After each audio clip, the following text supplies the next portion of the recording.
Hey guys, welcome back to the Anime and Gaming Group channel. Today we'll be breaking down One Piece chapter 1097 that just came out. And in this chapter we have another great flashback chapter around how Kuma and Genie ended up joining the Revolutionary Army, as well as some details of Dragon's past. And for this chapter the title is simply Genie, and we have a cover story of Kuma and Genie all grown up trying to catch a fish. And in the background, we can also see the little kids that we saw bullying Kuma, and they're definitely the same guys who ended up in Bonnie's pirate crew. So, this chapter starts out with a slight time forward, which is 8 years after the God Valley incident, and Kuma is still living in the Sobe Kingdom and has officially become a pastor. And he's healing the old and sick in the kingdom using his pawpaw fruit every Sunday. And then one of the elder asks if Kuma can also heal the elders during the weekdays. And here Genie shows up cutting off the elder, saying that there's no way Kuma is doing that. And here Genie is already all grown up, being 21 years old, and Kuma is 17 years old. And in the next page, because Genie complained that the people that Kuma healed weren't able to pay Kuma anything, the elders say that they're not able to pay Kuma because there's a new king in the Sobe Kingdom called King Begori, and he's hellbent on making the Sobe Kingdom part of the world government. And he's forcing all the people to pay expensive tribute, otherwise the king will just put the non-paying citizen in the cell and just starve them to death.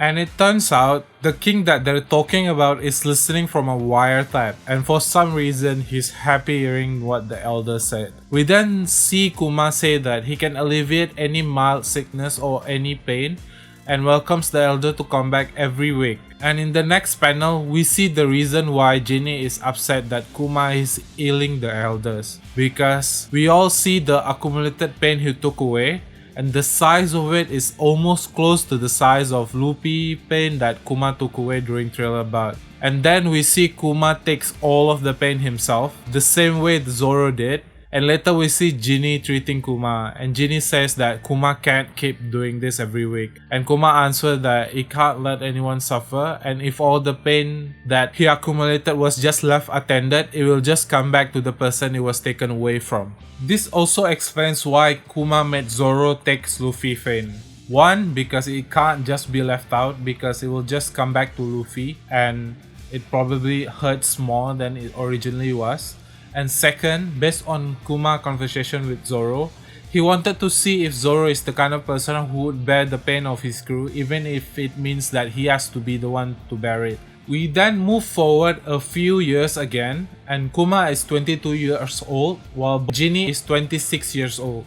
And Genie asked Kuma to marry her, and Kuma refused Genie's offer because Kuma is scared of what happened to his family will happen to Genie and their future kids since he's a buccaneer. And Kuma then shifts the conversation to news that dragons and the freedom fighter is on the rise, and Genie says that Dragon is a cool person. And then in the next panel, we see Kuma fighting the Sobe Kingdom Royal Guard because some of the people that goes to his church has been captured, and Kuma finds out that those people will be sold to slavery. The Royal Guard then explained that the people from the southern no longer has any rights, and it's no longer part of the kingdom, and people living there can just be sold off for slavery and money. And we see Kuma fight the Royal Guard using the Ursh's shock move that we always see Kuma use in the past. Oh wait, I guess in this case in the future. And here Kuma actually lost. I think this is one of the first time Kuma actually got into a real fight.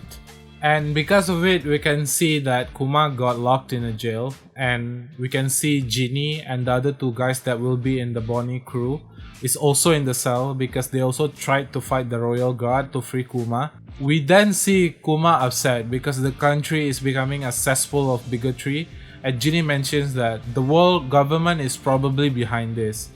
And then we see chaos ensued in the royal palace, and it turns out Ivankov and Dragon took over the kingdom and overthrown the king. And here it's implied that he probably just straight up killed the king too. And of course, in the next panel, we see Ivankov and Dragon meeting Kuma and Ginny. And here, Ivankov basically recommended Kuma to join the Revolutionary Army, and Kuma gladly took the offer along with Ginny. We then see the Revolutionary Army early days and how they operated. And they basically act like a mercenary that supported a country that is already in the brink of a rebellion, and they will help those rebels by training them on combat basics and eventually overthrow the kingdom. And we then see Kuma asking Dragon how did he get his experience on weapons and combats, and Dragon replied that he used to be a marine but found no justice there. And while this is a big reveal, I'm kinda disappointed that we didn't get further explanation. But I guess this matches Dragon's personality since he didn't like anyone meddling into his past, and I'm almost sure that in some point in the future, we'll get Dragon past flashback explaining how he got to forming the Revolutionary Army. Kuma then replied that he can rely on him, and Dragon answered that he won't regret joining them. And afterwards, we move forward another 8 years and we see Kuma visiting Sobe Kingdom every now and then. Here I assume Bonnie is already born, but we don't see Bonnie, and there's actually a theory going around that Bonnie is actually Ginny, but we'll save that for another video. Here, since Kuma is able to visit the Sobe Kingdom, I assume Kuma is holding the Southern Commander position in the Revolutionary Army. And we see Ginny is also holding the Eastern Commander of the Revolutionary Army, and she is actually really happy because they're about to mate with Kuma forces. And in the last panel, out of nowhere, we see Dragon receiving news that Ginny has been kidnapped, and that's where the chapter ends.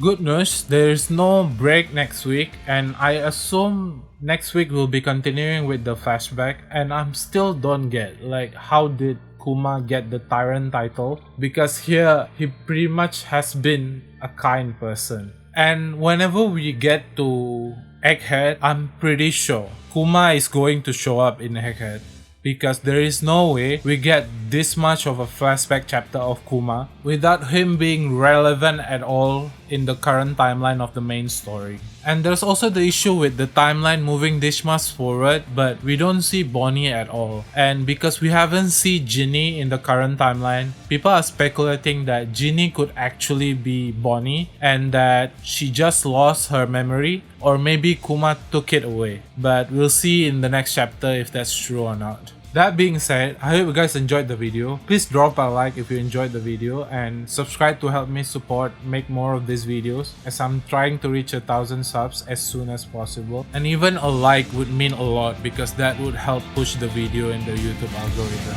So thank you for watching. See you guys next time.